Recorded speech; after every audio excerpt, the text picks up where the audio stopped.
Today we're going to work on a solo arrangement of Tears in Heaven by the great Eric Clapton. This song was actually voted on my Patreon page, where every month we do a different tutorial based on suggestions and votes of my patrons. So check it out in the link in the description below, where you can download the tab that's on screen here too. But let's go ahead and dive into Tears in Heaven, starting with the intro. So I think the intro is probably the hardest part of the song, and it's also the most fun to play. We're going to start here by fretting a G chord, taking our index finger, placing on the second fret of the C string, and take your ring finger and place on the third fret of the E string. Now what you're going to do is, instead of placing the middle finger on the A string, which we usually do when we start a G, we're going to leave it off. We're going to pluck now the C and the E strings, and you can use a lot of different combinations of fingers. You'll notice what I prefer to do for most of this song is what's called forefinger picking, which means my thumb's on my G string, index is here on the C, my middle here on the E, and my ring finger here on the A. There's actually a link to a seminar I did on this technique linked down below that you can check out. Another way that you can do it though is you can pluck with like the thumb and index, or you can even just use your thumb to play those two. Whatever's comfortable, it's okay. And then we're going to play the open G string. And then we're going to play open on the A. And we're going to do a hammer on to 2 on the A. And then we're going to pull off. This is really hard. This is the thing that I mentioned being probably the hardest part of the song. And of course, it's right at the beginning, right? But the trick to doing this is making sure that that ring finger, or excuse me, that middle finger that's doing the hammer on is coming down on the string very perpendicular. And then when you do the pull off portion, you want to make sure that you actually pull the finger down and pluck the string. So that very first part sounds something like that. Now, if you're really struggling with it, it's okay to take the other fingers off to see if you can get that hammer on and pull off to sound a little bit better. And worst case scenario, you can just play the 2 on the A and skip both the hammer on of 0 to 2 as well as the pull off if those are too difficult for you. So far, now we're going to play the open G right after that hammer on pull off. From here, we're going to go to our first chord change of it. We're going to go to a D chord. To do this, we just take our index finger barred across the second fret, take our pinky finger placed on the 5th fret of the A string, and we can pluck, or using our thumb, strum through all 4 strings. Either way works. Then we're going to play the 5 on the A again. Then we're going to switch chords again at the very end of this measure to an E minor. To do this, your index finger is going to move all the way down to the 2nd fret on the A string. Middle comes up to 3 on the E, and the ring comes up to 4 on the C with the pinky coming off. So we have 0, 4, 3, 2. We're going to pluck that or strum through. So the first measure is something like this.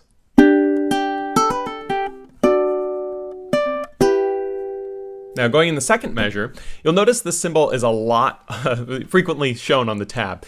That 0, 4, 3, 2 is in parentheses next to the one that we just played. When you see that and they're tied across, that just means that the notes continue to ring into this next measure. So whenever you see that, we don't play it a second time, we just let it ring because the chord starts on the end of the first measure, but rings into the beginning of the second. And from here, measure 2 is going to be all single notes. We're going to play the 2 on the A, which is right there with our index finger already. Then we're going to play this little riff that's really fun to play. You'll see the middle finger is already here on 3 of the E. We're going to play that, and we're going to immediately slide it to 5. So you'll notice on the notation, there's that little line leading up to 5. That means we play the 3 and immediately slide it to 5. But here's where it gets even trickier. Right after we do that immediate slide, we slide back down to 3 on the E. So it goes like something like that. So holding the E minor. And then for the end of measure 2, we're going to play 2 on the C, which you'll notice your index finger should be ready to go on. And then we're going to hammer on to 4 on the C with the ring finger. And to get a good hammer on sound, you want to make sure that that ring finger is going perpendicular to the string. We don't want it to be relaxed like that. That's not going to get a good sound. Perpendicular gets you the best hammer-on sound, and pretend that you're literally using your fingertip as a hammer and really hit it and maintain that contact. So that sounds something like this, that little riff starting with the 5. It goes. And then measure 3 is going to be open. We're going to play the open C and open E strings together. We're going to take our ring finger, place down the 3rd fret of the A string, play that by itself. Then we're going to play a D7. To do this, we just leave our ring finger here on 3 of the A, take our index and bar it across 2 of the G, C, and E strings, and we're going to pluck or strum with what's called staccato. You'll notice on the music here, there are these little dots above the chords. Those dots are a musical term called staccato, which means to play things very short. And the way that we do this is simply taking our left hand, or rather a fretting hand, and we're going to remove the pressure so that they're very short. So we compress, play, remove, compress, play, remove. And then from there, to finish this, we're going to go to a G chord. Everyday G, index on 2 of the C, ring on 3 of the E, middle on 2 of the A. Pluck all 4, let it ring into measure 4 now.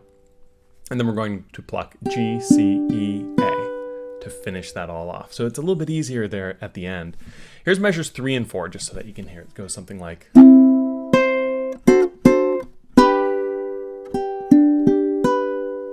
And here is measures 1 through 4. So the entire intro part of the song should sound something like this.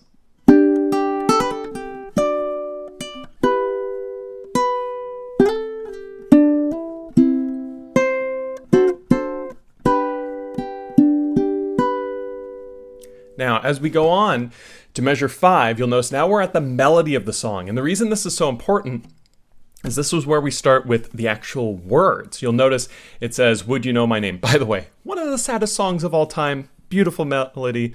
We'll talk more about that later. But we notice now there are words associated. So whenever you're doing a chord melody like this, we're trying to intermix the melody notes, which are often what's sang, along with chords or harmony, little fillers to make it sound more full. So in this case, on measure 5, you want to start playing the notes that don't have lyrics associated with them quieter. And the notes that do have lyrics associated with them, we want to play louder, just to create that dynamic difference. So when we start on measure 5, it's going to start with our G chord again. Everyday G, index on 2C, ring on 3E, middle here on 2A. We're going to play the C and E strings, and then the G string, nice and quiet. Then we're going to play 3 on the A, louder, because that's the word would. And then for U, we're going to play the 3 on the E, nice and loud. And for the word no, we're going to play a D chord. This is a little bit of a tricky transition. You'll notice it's actually the same that we played in measure 1, going from a G chord to a D. So a quick tip is that index finger doesn't have to come off. You can actually just pivot and slide it to bar across the 2nd fret all the way, and then the pinky finger on 5 of the A. And we're going to play that all 4 strings. That's the word no. Then the word my, we're going to play the 5 on the A again. And then we're going to switch to an E minor chord. So index goes down to 2 on the A, middle finger here on 3 of the E, ring finger here on 4 of the C. Now, that's measure 5. It's a bit of a doozy. It looks something like this. Would you know my name? Now, going into measure 6, some more filler action. You'll notice all of measure 6 is filler, so we want to play it nice and softly. And it starts with the chord continuing to ring. So that's what the little parentheses around the E minor chord are telling you. But then it has the little line with a P, which means pull off to 0 on the A. So what that is after we play this, we let it ring for a moment. Then we're going to take our index and we're going to pluck the A string by doing a pull off. So it goes. So I'm physically plucking the string with my index finger. That's the trick to getting a really good sound with your pull offs. Then we're going to play 3 on the E, which is already there. Then we're going to switch chords now to an E minor 7. So the way that we do this is we have to take both of these fingers off. The index goes to 2 on the C, and the middle goes to 2 on the A. We're going to play just the C and E strings, then the G, then the A there at 2 on the A. And that's that filler. So that measure is something like this, starting with the E minor. As we go into measure 7, we play our C chord again. 3 on the A for the C note there. If I. So that starts back with the words. So the C is quiet. If I, a little bit louder. Then we go to our G chord, another pull off. We really like these embellishment techniques with this song. So 0, 2, 3, 2, G chord, index, middle, and ring with the index on 2 of the C, ring on 3 of the E, middle on 2 of the A. Pluck all 4 strings or strum through them. And then do a pull off to open on the A. So this is exactly the same as the intro. The exact same little pull off technique. Instead of doing a hammer on and pull off, we just have to pull off. So if you're finding that difficult, again, you want to make sure that you're plucking the string. So you'll notice my finger is bent this way when I start, and when I do a pull off, oftentimes I'll let it go recessed so that I can get a good connection coming off. And if that's too difficult, you can just not do the pull off and play open A. And that's totally fine as well. Then we play 3 on the E, which is already there. Then 2 on the A, just add the middle finger back on. And then to continue on with this, we're going to go to measure 8. We're going to play a D chord. This is a little tricky. D chords are, they can be tricky. And the way that I like to play this is the index finger barred in what we call a partial bar. So what that means is my index finger is going to bar across the G, C, and E strings, and it's going to raise off so that the A string is open. This takes some kind of yoga for your fingers of getting that bend so that the E string is going right in that little slit so that you can bend off of it. Took me a long time to get comfortable with it, but once I got comfortable with it, I never played a D another way. If you're finding that really difficult to play, you can also play it with 3 fingers, stacking your index, middle, and ring, and that's okay too. But we're going to play those 3 strings, the C, E, and A, and then G, C, E, and then we're going to continue with this filler, because you notice this is the word then of heaven, and then filler. The first filler thing that we're going to play here for a chord change is we're going to go to 4 and 3 on the C and E. What we do is we leave our index finger where it was, take the ring finger, add it on 4 of the C, middle finger on 3 of the E, and play that, just the C and the E strings. And now the index can come off. It doesn't need to be playing anymore. I'm going to slide it up 2 frets to 6 and 5 to get the completion of that little filler. So let's hear measures 7 and 8 real quick. It's something like this. If I saw you in heaven. Right? And here's all of measures 5, 6, 7, and 8. Should sound something like this. Would you know my name? If I saw you in heaven. So you'll notice I play those filler notes softer, right? Because they're meant to be more in the background. So, sounds really good. It's a lot of fun to play. If you're struggling with some of those filler notes, only play the notes that have lyrics with them. That's a really easy way to make sure that you're playing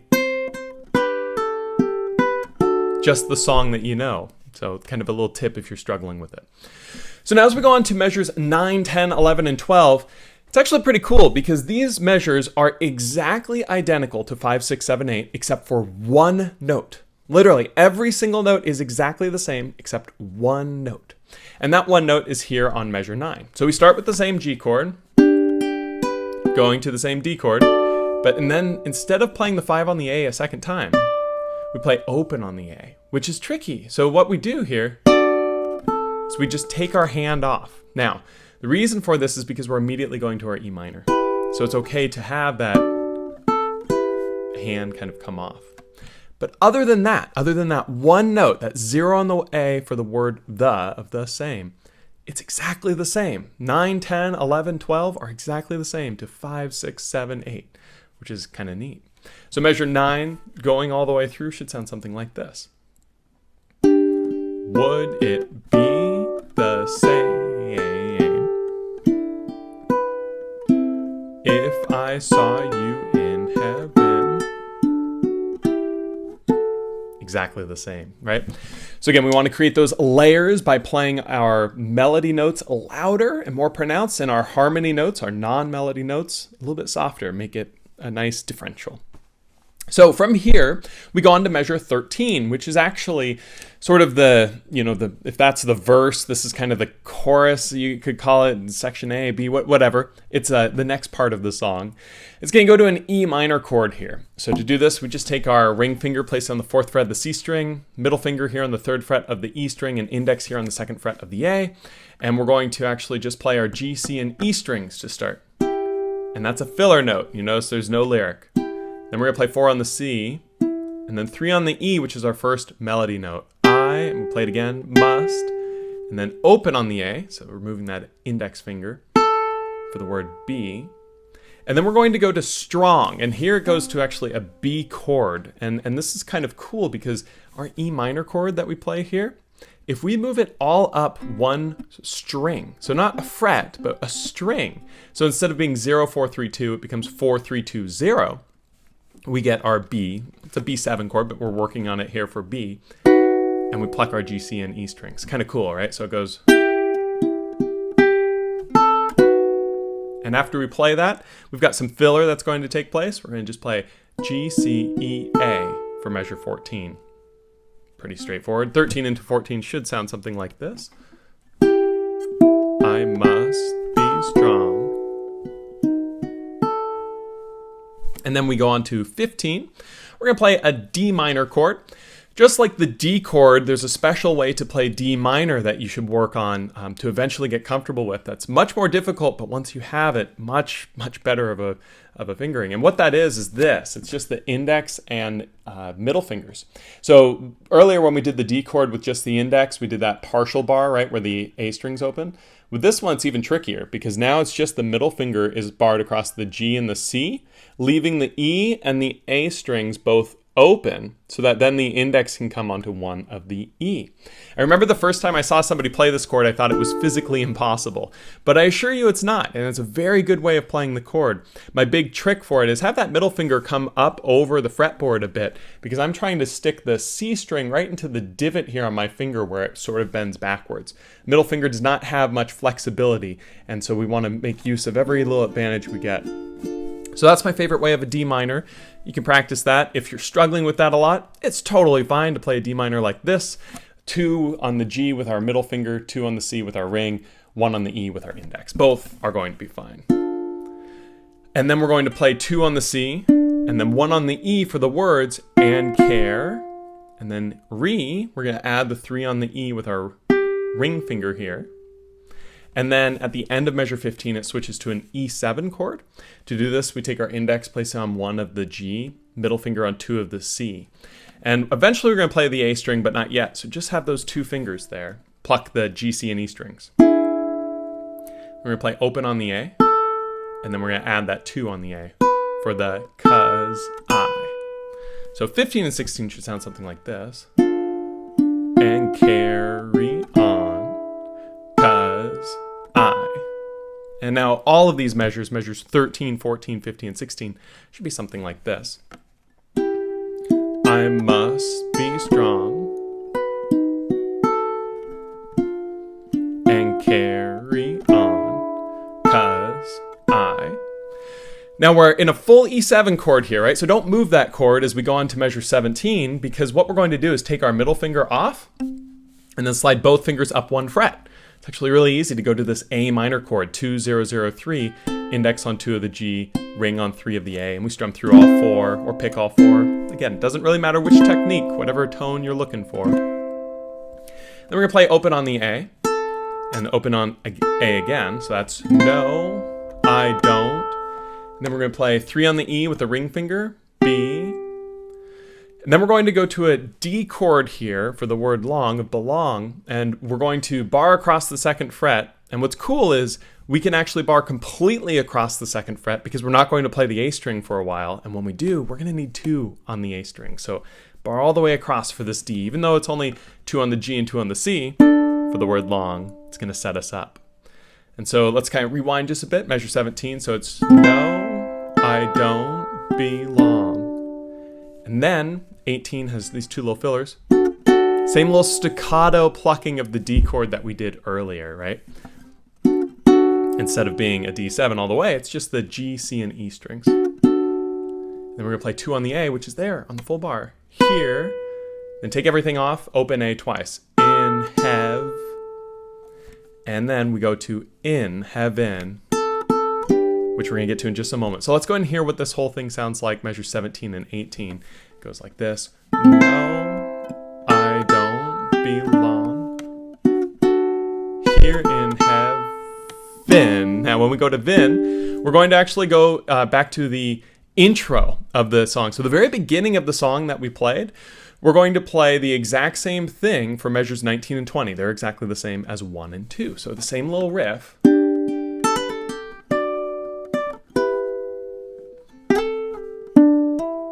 All of that is exactly the same to what we played in measures 1 and 2. So that's kind of neat. If you got comfortable with 1 and 2, 19 and 20 should be pretty straightforward. But then 21 and 22 are going to end the song, so it's a little bit different here. To start with 21, we're going to play the open C and E, which is exactly what we did on measure 3. We're going to play the 3 on the A, also the same as 3, but now it changes. We're still going to go to that same D7 chord, 2, 2, 2, 3, barring your index across the second fret of the G, C, and E strings with your A already fretted there with 3 on the ring. We're going to pluck our C, E, and A, and then we're going to do G, C, E. Now, when I do this part, when I play this, I like to slow it down a lot because it's the end of the song. We want to convey a little bit more emotion. So when I get to measure 21, really slow it down. And as we go into 22, 22 starts off the same way as 1. It's exactly the same, which is, starts off the same as measure 19 or 1, not 21. Measure 22 is the same as 19, the beginning of the outro, or 1, the beginning of the intro. And it's going to do that little riff, but then it's going to go all the way up to 0, 11 on the C string with the middle finger, and then 10 on the E and the A with the index barred. Strum all the way through all 4. That's a really pretty G chord to kind of end it. So 22, exactly the same as 19 or 1 until this chord. And because we started slowing down on measure 21, we continue slowing down through this to kind of end it. So here's what the outro sounds like starting at 19 with the then of heaven. So it should be something like this. Then.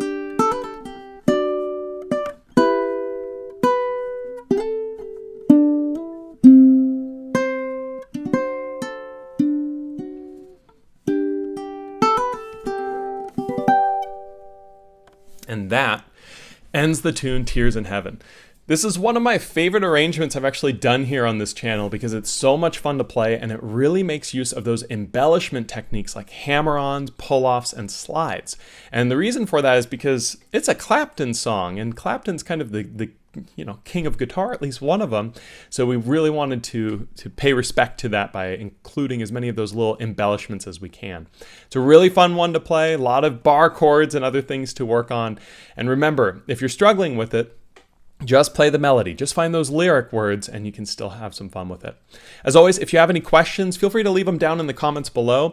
As well as if you haven't already, please check out my Patreon page, which is linked down below. It's really thanks to all my patrons that I'm able to make these lessons here on YouTube.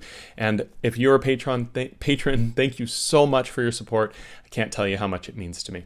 I'll look forward to seeing what you guys think up for next month's tutorial, and I'll see you then. Take it easy.